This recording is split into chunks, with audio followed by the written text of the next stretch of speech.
আসসালামু আলাইকুম রহমতুল্লাহি ওয়া বারাকাতুহু। প্রিয় সকল ভাই ও বন্ধুরা, আশা করি সবাই অনেক ভালো রয়েছেন। আজকে আমরা সম্প্রতি আপনারা সকলে জানেন যে আল্লামা মামুনুল হক সাহেব জেলখানা থেকে মুক্তি পেয়েছে। আলহামদুলিল্লাহ, সকল আলহামদুলিল্লাহ বলি। আলহামদুলিল্লাহ, সুম্মা আলহামদুলিল্লাহ। আল্লাহ দরবার লাখ লাখ শুকরিয়া। আল্লাহ তাআলা অনেক অনেক মানুষের কান্নাকাটি দোয়ার বরকতে আল্লাহ পাক রব্বুল আলামিন আল্লামা মামুনুল হক সাহেবকে মুক্তির ব্যবস্থা করে দিয়েছেন। এই মুক্তির ব্যবস্থা করার পরে এখন আল্লামা মামুনুল হক সাহেব যে জেলখানায় ওনার সাথে কি পরিমাণ অন্যায় অবিচার করা হয়েছে, জুলুম করা হয়েছে, অত্যাচার করা হয়েছে, এই সমস্ত বিষয়গুলো কিছু সংক্ষিপ্ত বিষয় আমরা ওনার নিজ মুখ থেকেই কথাগুলো শুনবো।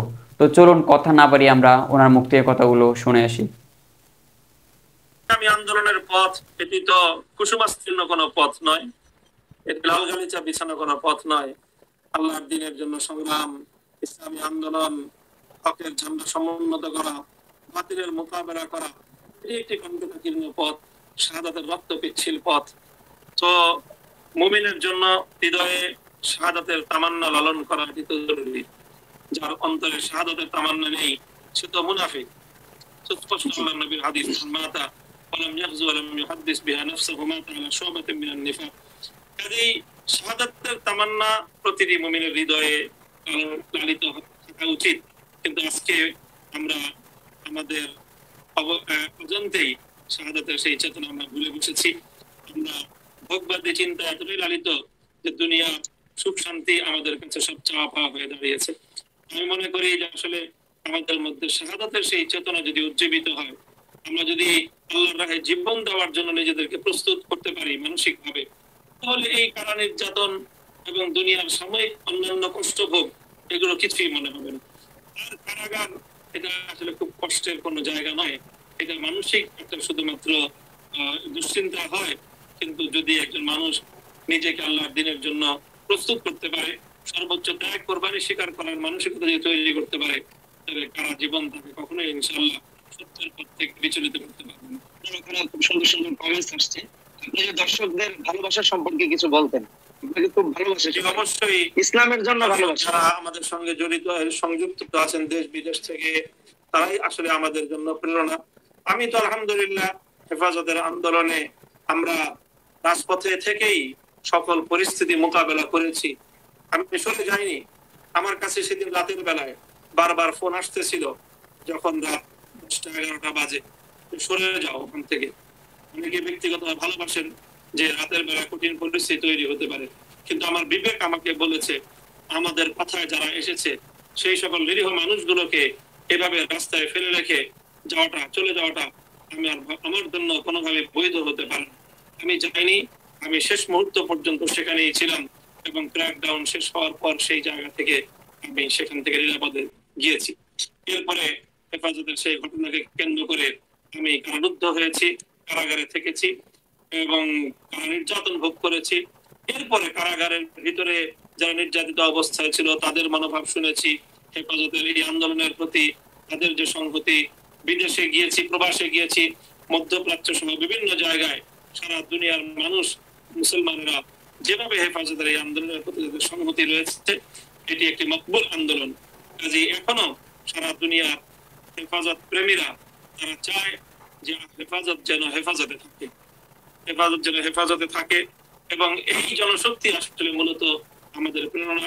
ইনশাআল্লাহ সুম্মা ইনশাআল্লাহ আপনাদের সকলের সাথে অত্যন্ত আস্থার সাথে, বিশ্বাসের সাথে এবং ইমানের সাথে একটা কথা আমরা বলতে পারি যে ইনশাআল্লাহ ইসলাম এবং ইসলামী আন্দোলনকে পুঁজি করে ব্যক্তি স্বার্থ উদ্ধার করবার অভিপ্রায় অতীতেও কোনোদিন ছিল না এবং আজও নেই।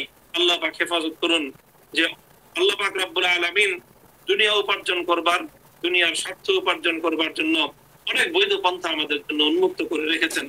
সেখান থেকে আমাদের যতটুকু দুনিয়া আল্লাহ পাক দিচ্ছেন সেটাই আমরা এক পুরুষে এটা ভোগ করে শেষ করতে পারবো না।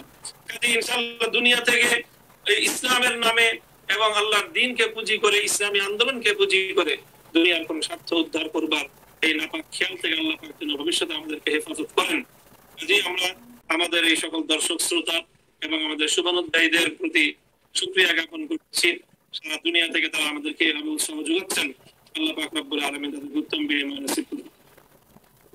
মোহতারাম, ধন্যবাদ আপনাকে, অনেক আপনার কথা শুনছিলাম, খুব ভালো লাগতেছিল।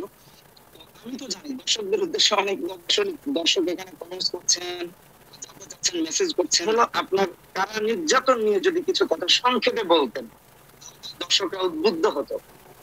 কিছু কথা আমার লেখা ছিল, পরে যখন কারারুদ্ধ হলাম কারাগারে থাকতেই আমি কারাগারের যাবতীয় স্মৃতি নিয়ে আমার একটি বই রচিত আছে, কারাগার থেকে বলছি। সেটিতে হেফাজতের অনেক প্রসঙ্গই সেখানে আলোচিত হয়েছে। বইটি কোন প্রকাশনী প্রকাশনা করেছে যদি বলে দিতেন, কারো পড়লে তারা উদ্বুদ্ধ হতো। এটি প্রথম প্রকাশনা ছিল বিশ্ব কল্যাণ পাবলিকেশনস এর পক্ষ থেকে। অবশ্য সেই পাবলিকেশনস এর থেকে এখন আর বইটির প্রকাশনা নেই। আমরা ভিন্নভাবে অচিরে ইনশাল্লাহ আশা করছি যে লকডাউনটা খুলে গেলেই আমরা নতুন ভাবে এই বইটিকে আবার বাজারে আনবো। এর ব্যাপক চাহিদা রয়েছে, অনেকেই এই বইটি পড়ে তাদের ভালোবাসার প্রতিক্রিয়া তারা ব্যক্ত করেছেন। ইনশাল্লাহ বইটি লকডাউনের পরে সকলে পাবেন আমাদের কাছ থেকে। আরেকটা বিষয়, যদি আপনার কারাগারের দিনগুলো নিয়ে যদি কিছু বলতেন। ধন্যবাদ মহতারাম। মহতারাম, এখানে যারা শাহাদাত বরণ করেছেন, কি করেছেন কিনা এটা আপনার থেকে জানতে চাই। যারা করেছেন তাদের পরিবার সম্পর্কে আপনি কি বলবেন?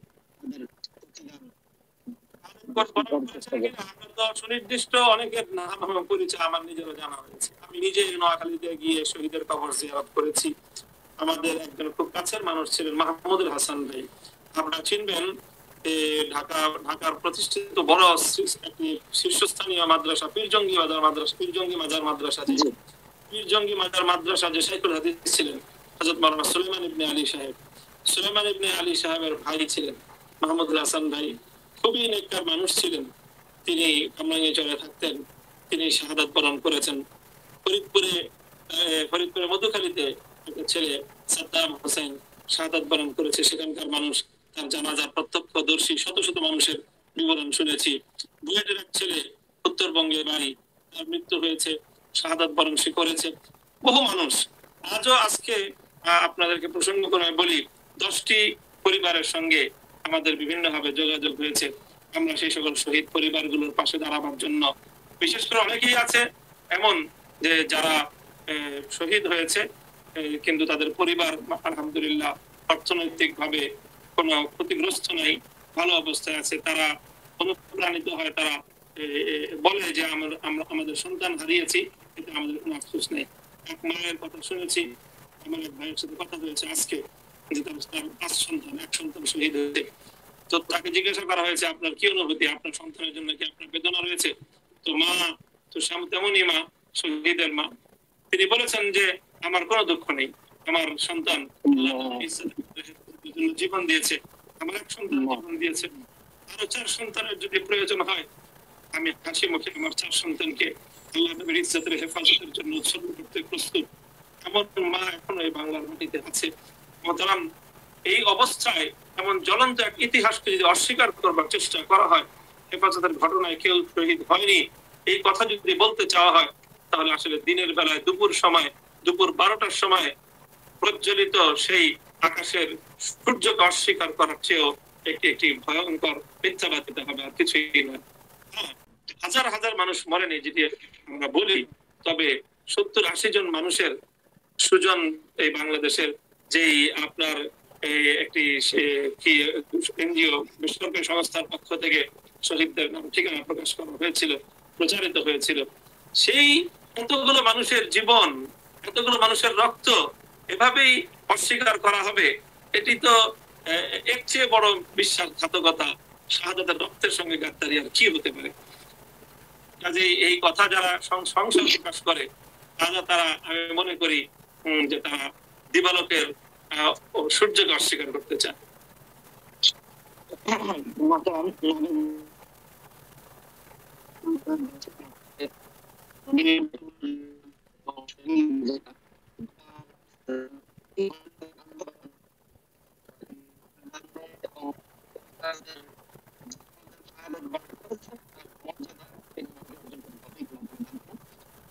একটা অভিযোগ দেওয়া হয় আমাদেরকে, আমরা জানি মুসলিম, আমরা জানি না মুসলিম, মসজিদে যায়, সালাত আদায় করছে, সব রোজা রাখছে, হাজরত আমাদের রোজা রাখছে, বলছে আমরা নাকি সেখানে কোরআন দিয়েছি, আমরা নাকি আগুন জ্বালিয়ে জ্বালিয়ে প্রাণগুলো জ্বালিয়ে দিয়েছি, সম্পর্কে কি বলবেন? যেখানে আমরা ইজ্জত রক্ষার জন্য আমরা সেখানে গিয়েছি, সেখানে কি কোরআন পড়ানো সম্ভব?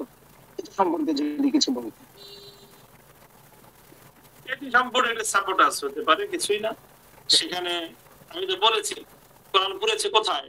শাপলা চত্বরে পড়েনি, দৈনিক বাংলায় পড়েনি, প্রেস ক্লাবে পড়েনি, অর্থাৎ হেফাজতের যে জায়গাগুলো ছিল সেদিকে তো কোরআন পড়েনি। কোরআন পড়েছিল বাইতুল মোকাররমের দক্ষিণ গেটে, বঙ্গবন্ধু বিদ্যার কাছাকাছি।